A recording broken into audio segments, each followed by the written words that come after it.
Ngasi phongkhiba tongan-tonganba pausising amadi social mediadagi lokhatjaba pausingi update pijari ahanbada maroiba pau. Kuki militant group ama oidiba UKNA gi lanmisingna Nagagi ZUF ta phongna singnakhre. Numit kharanigi mamangdagi yumdagi thiba khangdana leirakhibi maunaha pukrida asiba hakchang oina tawduna leiramba thengnakhre. Soibam Dinesh Naurem Memobi Rani Tombi amadi Robin numit humnigi matam thakre. Arambai Tengolgi Lucing Porel Korong Hanba Kuman amadi Arambai Tengolgi PRO Robin Mangang Khwairapungbi update single loinana Nungsinabi manakta kiba maitai nupa ama kuki kulai paiba singna pharaba matungda Churachandpurgi henglepta tamthina hatlaga thanamle Kokomi Fox amuko yawna lup kayana tamthiraba mihat asigi condemn tawrakli Risi Kantabu Tuibongda lainabagi ayaba lawki haiba yumpham yawdabani haina KNO gi maikaidagi phongdorakli Kuki gi police personnel sing tampakta duty tahandriba phawba maitai gi police personnel singda duty thabiganu haina sumati na phongdorakre Risikanta mihat ki JAC na demand sing tawduna laingakta matam thakre Oinam thoibi mihat ka mari lainana mayanopa police na phagatkre Nupi macha amada nattaba lichat chatluba mioi ani sahi kunmanga gi phadok pikre MLS Susindro gi thawong school thugainaba honaba khak natana sinmi singi thawai temsingnabani haina wangkhem asalatana phongdokre Minungsi laitaba sanga gi chatkadaba lichatni haina thadau NP Manipurna phongdorakli Manipurda ingtapa hanjilaktanaba honarabara haibagi chingnaba chawna leire haina Foxna phongdorakli Garina thomlambadagi nupi ama laikhidre Assamgi maitai singna ST lista chalannabagi rally chatkre Chin kuki narco terrorist singbo laksinbagi mahutta yokhatuna thambagi mawong asi kudakta lepu haina kokomina akanba wafam thamlakli Laisram Romanda life attempt tawbada chenaba singi mathakta logi oiba thabak lokhatpiu haina wakat mifam chathakre Imphal West District ki encroacher sing takthokpagi thabak chathaba hore haina DC na phongdorakli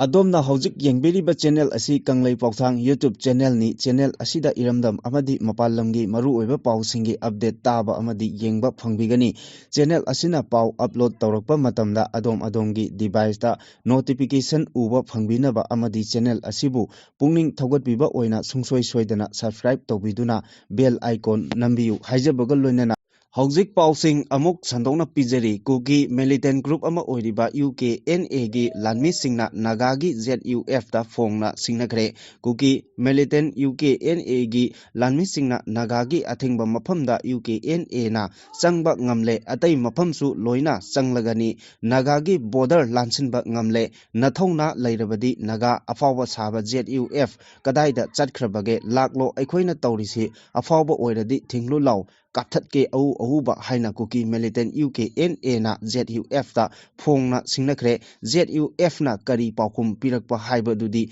ngaiminaba tari Yamna laibak thiba thodok amada numit kharanigi mamangdagi yumdagi thokhibadagi thiba khangdana leirakhibi mayang langjing taningdagi Naurem Ningthem Sahi Kuntra Teretki Loinabi Naurem Ongbi Chana Hanbi Masagi Sahi Kuntra Mari Ngarang Numidang Khungi Pukri Achoba Amada Asiba Hakchang Oina Tahoduna Lairamba Thengnakre Hojik Phawbagi Oina Kanana Karigidamak Hatlibanon Natraga Suicide Oiribara Haiba Chapchana Khangba Ngamdri Police-na Asiba Hakchang Lokhatkibaga Loinana case ama file tawkhre Kangleipa Communist Party Miyamgi Phingang Lanmina Asumna social media da update pirakli Soibam Dinesh Naurem Memobi Rani Tombi amadi Robin Numit Humnigi Manungda Leibak Miyamda amadi Lupta Masana Tauriba Aranba Thabak Thadoktuna Changjarakadabani Maitai Macha Ubaga Hatliba Kuki Narco Terrorist Singa Punduna Maitai amadi Tampakta Khundariba Miyamda Hu Pijabagi Thabak Khudakta Lepkadabani Natrabadi Piriba Matam Asigi Matungda warning piba tawdana lupna chairak piragani Leibak Miyamna Hairiba Mioising Asidagi Makhal Amatagi Sabayaba Pot Amata Lauduna Sabiganu Haina Akanba warning Tawrakli Makatarakpada Arambai Tengolgi Lucing Porel Korongan Makumanna Asumna update pidi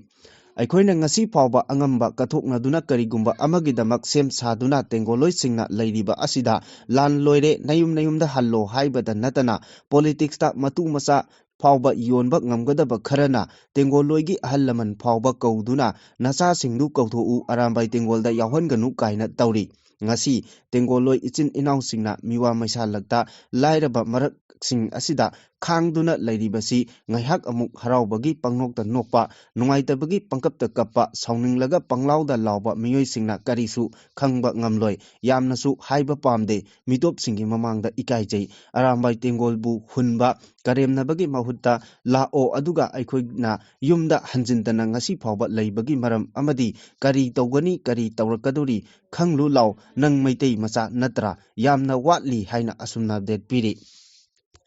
Arambai Tengolgi update PRO Robin Mangang Khwairakpamna asumna hairi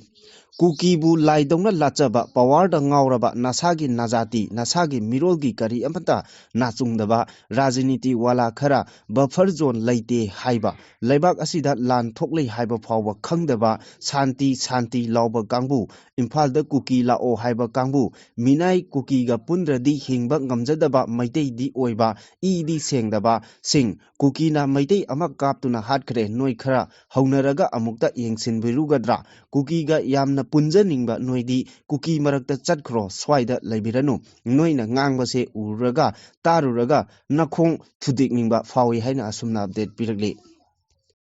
Manipur thokliba kangluki irang asi tamna nemtharakuna tangdu leitaba phibam ama lakpa hauraba matam asida yamna thamoi sokpa thodok amada nungsinajabigi manakta chatkhiba maitai nupa ama ngarang numidang wairam pung 6 makhai rom tarakpa matamda kuki khulai paiba terrorist singna phaduna pukraba matungda nongmaina kaptuna mihathina hatkre mihathina hatok pikraba mioi adu kakching district ki manung chanba kakching khunokdagini mamingna mayang lambam risikanta apopagi ming M Tombi kawi mahak Nepal da thabak tawraga bani mahaka nungsinajabhi aduna Churachandpur district ki Tuibongdagi Chinu Hawkip kawi Risikantagi imung manung yauna tungan source singdagi phangba pawgi matung ina makhoi ani asi Manipurda irang thoktringai mamangdagi hauna pakhang leisa oibagi nungsinabagi mari lainarakhi adungmakpu nat chanabigi matung inna luhongbagi thoramdi pangthokhiba leidri nupa aduna chatkhiba adusu luhongnabagi damaktani hairi mayumda puraknabagi damak bathroomna chingba singsu imung manung khangna semjilamba laiki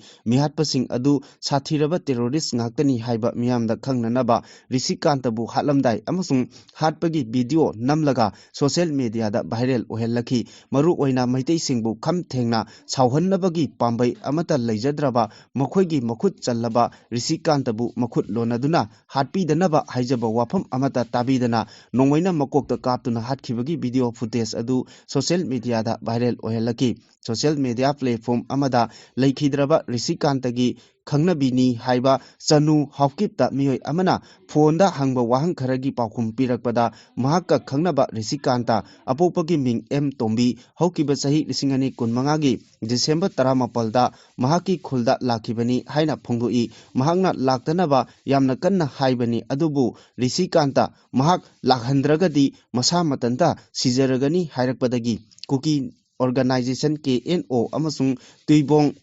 DSQ authority dagi ayaba lauraga tungda changhallakibani asumna matam khara laminaraba matung ngarang January 18 gi numidang wairam pung 6 makhai rom tabada United Kuki National Army UKNA gi kedar singni oigani chingnaba kharana Tuibong dagi mahakal loinana faraga puki makhoi ani Henglep police station gi manung channa Natjang area da puraba matung mahakpudi gari dagi kautharamlaga thamlamki aduga mahakka khangnaba Risikantagi thawai kannanaba manak nakpa khulsingda changduna mateng nikhi kanabadi phangkhide haina phongdokhi thamoi sokpha khonphamda nupi aduna makhatana hai aihaksu aihaki khangnajabagi hakchang phangnanaba thikige aduga hakchang adu moirang phawba thilake moirang yauraba matamda aihakpusu hatpiyu haina phongdokhi KNO na thadorokpa cherol amagi matung inna leikhidraba mioi adu Tuibongda changnanabagi ayaba pikhiba lei adubu Churachandpurda lai haibasu khangde mihat asidasu chenade hairi amaronda Kokomi Fox amukona singba lup kayana mihat asibu yaningdaba phongdorakli Sakhangdaba khulai paiba singna ngarang pharaba matungda hatok pikhraba Chinu Hawkipki mapuroiba mayanglamam Risikantabu Tuibongda leinabagi ayaba KNO amasung Tuibong DHQ dagi lauki hairiba adu yumpham yaudaba wafamni haina KNO na sengdorakli hiram asigi matangda Kuki National Organization KNO gi Information and Publicity na thadorokpa chirol amana hai mayang lambam Risikantana Tuibongda laklaga leirambagi wafam asi KNO na khangba leite amasung Rishikantbu hatkibagi thodok adu lup asiga karigumba hiram amatada mari leinade haina chirol asina khangalakli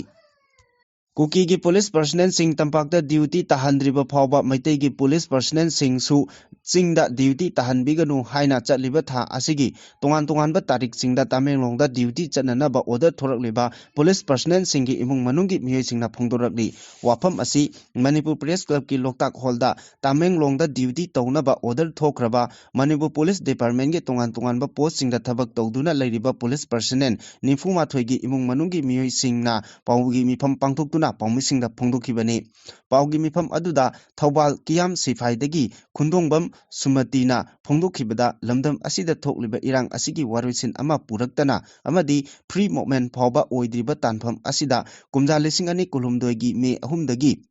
Mamangda Tamenglongda posting taramba police personnel sing irang namaram oiduna tambaki tongan ba mafam singda duty lakiba police personnel singbu chatliba tha asigi tongan ba tarik singda Tamenglongda khudaktagi handuna duty tawgodabani haina thokliba notice adu mama oibi singna yaba ngamloi haiki mahangna makhata na phongdokpada irang asigi chapchaba warisin ama purakpa natraga kuki gi police personnel sing tampakta duty thaduna khudongthiba thoklaroi hairaba matam adu khaktada chana hanbiyu haikibaga loinana ngasimak maitai amabu kuki khulai paibasingna hatkibagi pausingsu leire maramsing asina hairiba order gi chirol adu imung manung oibasingna yaba ngamloi haiba wafam su phongdoki Kuki Khulai Paiba Singna Ngarang Numidang Rishikanta Mayang Lambambu Churachandpurda Tamthina Hatkhiba Asigi Matangda Semkhiba JAC na tongan ba demand sing tawduna lengakta pung humbudra nithoigi matam thakibaga loinana thabakta onthoroknaba lengakta matam thakre JAC gi maikeidagi Deputy Commissioner Kakching gi khuthangda Manipur gi Governor da chirol piduna demand sing adu tawkhibani pisinkiba chirol aduda lengakna thabak oina pangthoknaba demand tawriba wafam singdi Rishikanta laikhidabagi daita hachingnu haukipna pugadabani amadi mahakpu phaduna thigatbagi thabak chathagadabani mihat asigi asumba wayel athuba matamda phanghanba ngamnaba case asi National Investigation Agency NIA da sinagadabani Rishikanta mihat pada chenabasing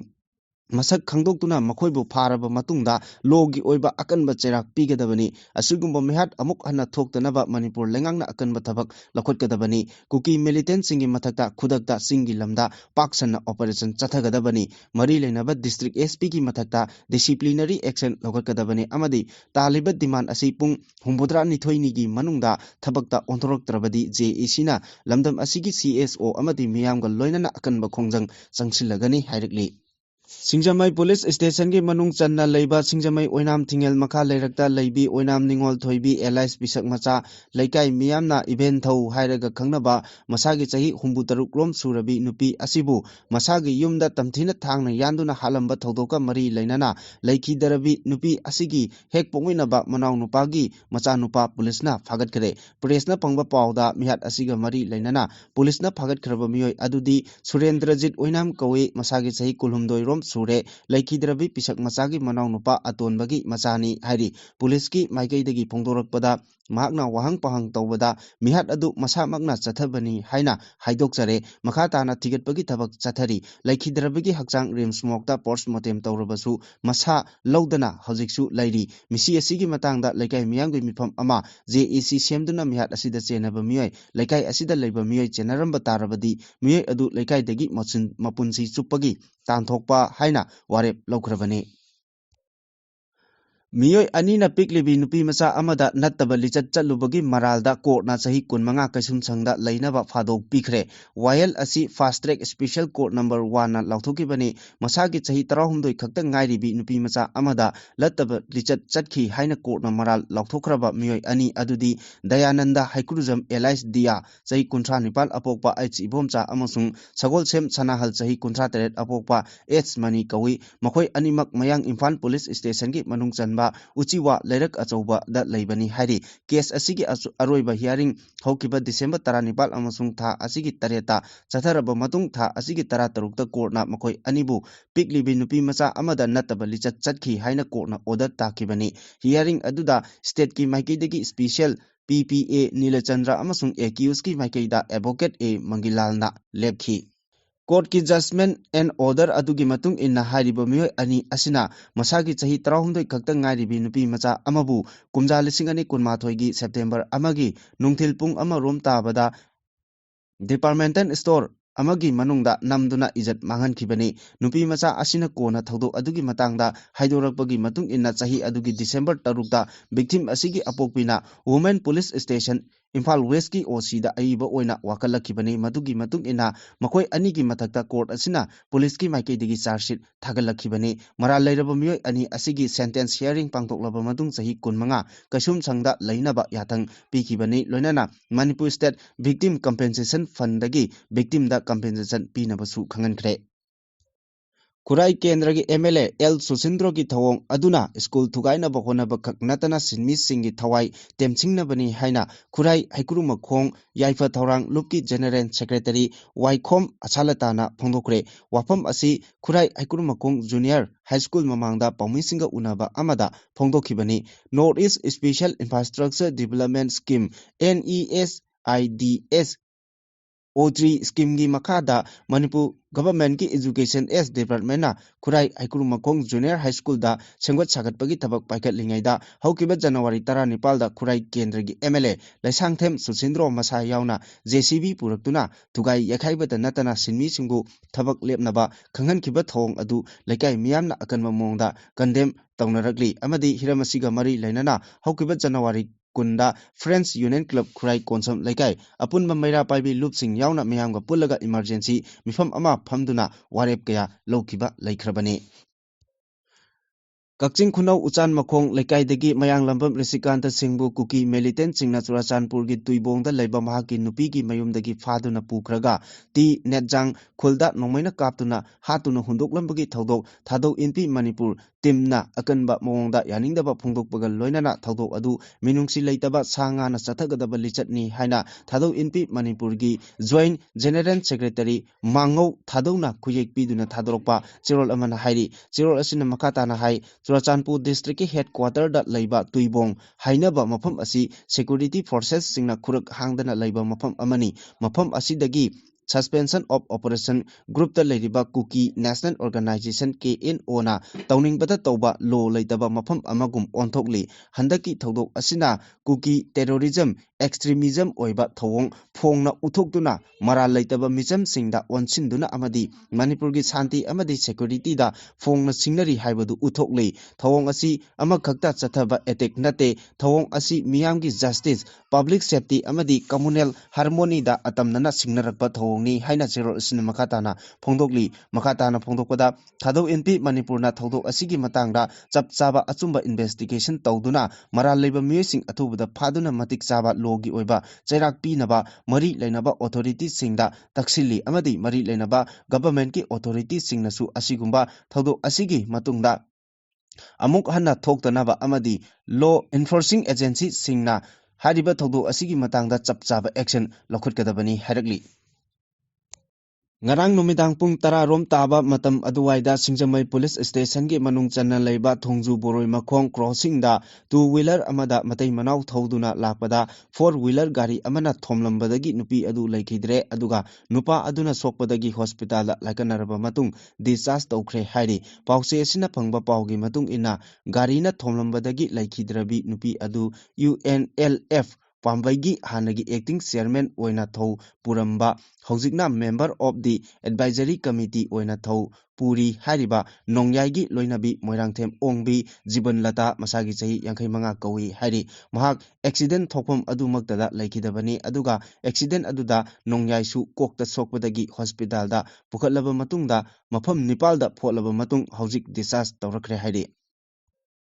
Yumlo Nariba Assam State ta Choijaina Tariba Maitei Singbu Indian Constitution gi Scheduled Tribe AST list chalanaba dabi tawraduna masing yamlaba Assam da kundariba Maitei Singna rally chatkre pangthokiba rally adu United Manipur Association Assam All Assam Maitei Artists Association apunba ima Maira Paibi Assam amadi Manipur apunba Yelongmi lupna khusamnaduna Assam da kundariba Yelongmi Maitei Singi Autonomous Council ama thambaga loinana Maitei Singbu AST list chalan ꯇꯥꯍꯟꯅꯕ ꯇꯛꯁꯤꯟꯕ ꯑꯣꯏꯅ rally ꯑꯗꯨ ꯄꯥꯡꯊꯣꯛꯈꯤꯕꯅꯤ ꯍꯥꯏꯔꯤ ꯌꯦꯜꯂꯧꯃꯤ ꯑꯣꯏꯔꯤꯕ ꯑꯁꯥꯝꯒꯤ ꯃꯩꯇꯩꯁꯤꯡꯅ ꯃꯇꯝ ꯀꯨꯏꯅꯗꯒꯤ Dhabi ꯇꯧꯗꯨꯅ ꯂꯥꯛꯂꯤꯕ ꯑꯁꯥꯝꯗ ꯃꯩꯇꯩꯁꯤꯡꯒꯤ ꯑꯣꯏꯕ ꯑꯣꯇꯣꯅꯣꯃꯁ ꯀꯥꯎꯟꯁꯤꯜ ꯑꯃ ꯊꯝꯅꯕ ꯗꯥꯕꯤ ꯑꯁꯤ ꯉꯁꯤ ꯐꯥꯎꯕ ꯑꯁꯥꯝ ꯂꯩꯉꯥꯛꯅ ꯇꯥꯁꯤꯟꯅꯗꯅ ꯂꯩꯊꯣꯛꯂꯤ ꯍꯥꯏꯅ all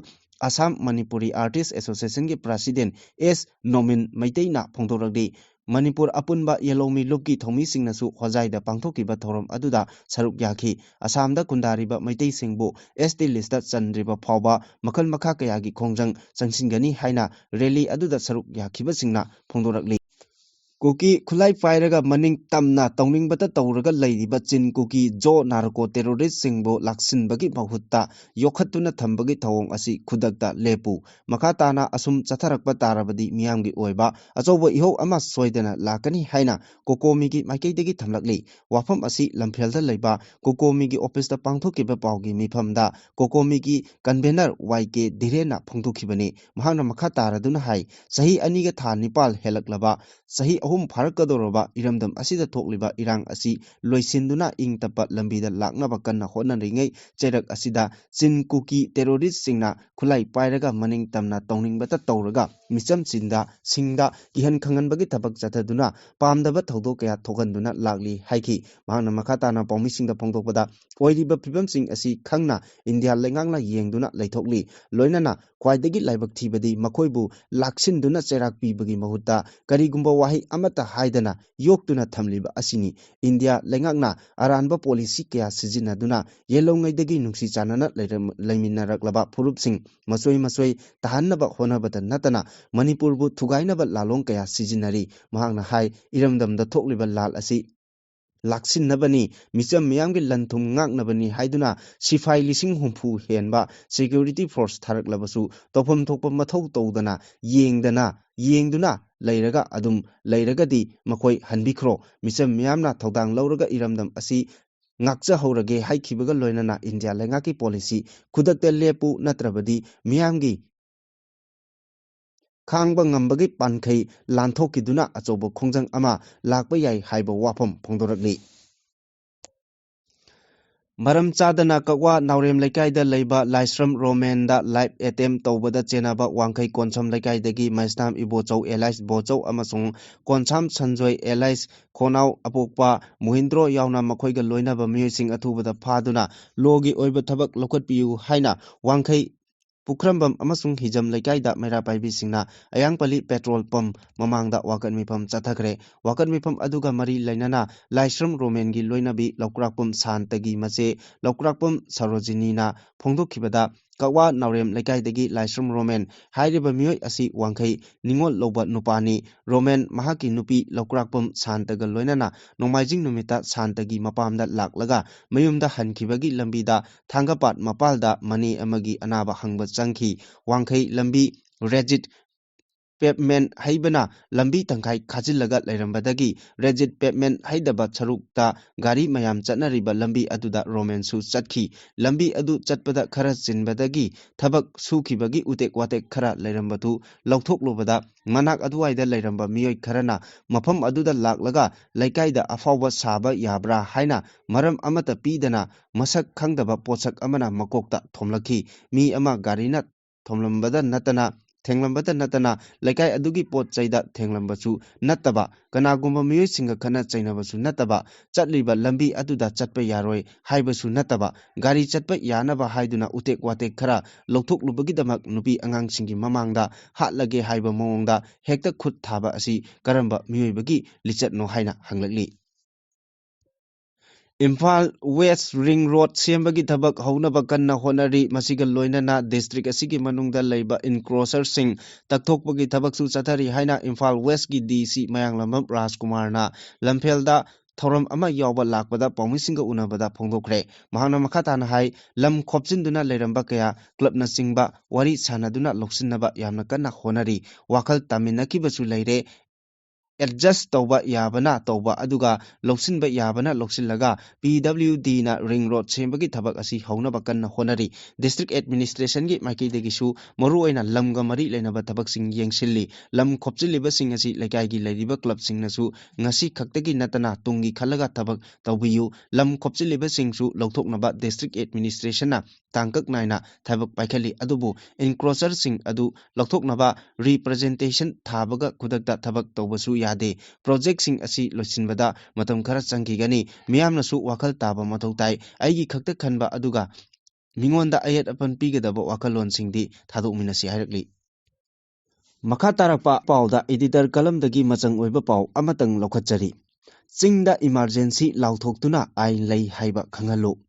Sahi aniga tha mapal mapung pharak laba hingsana mang tharaga chatharakliba kuki narco terrorist singi irang asi center amasung state ta hojik lairiba president rule lengakna mahusagi pibamda hanjil hanba ngamdre haibasi aikhoi miyamna ikangda khangnaraba ngaktani chaliba chahi asigi february thada state asida lairamba bjp gi chief minister nongthomba biren singhana luchingba lengak adu law and order gi pibam ngakpa ngamlaktabadagi center gi poktak matung inna namfuda chief minister famdagi resign taholaba matung state asida president rule lengak thamlakpa tha tara mapung pharaktre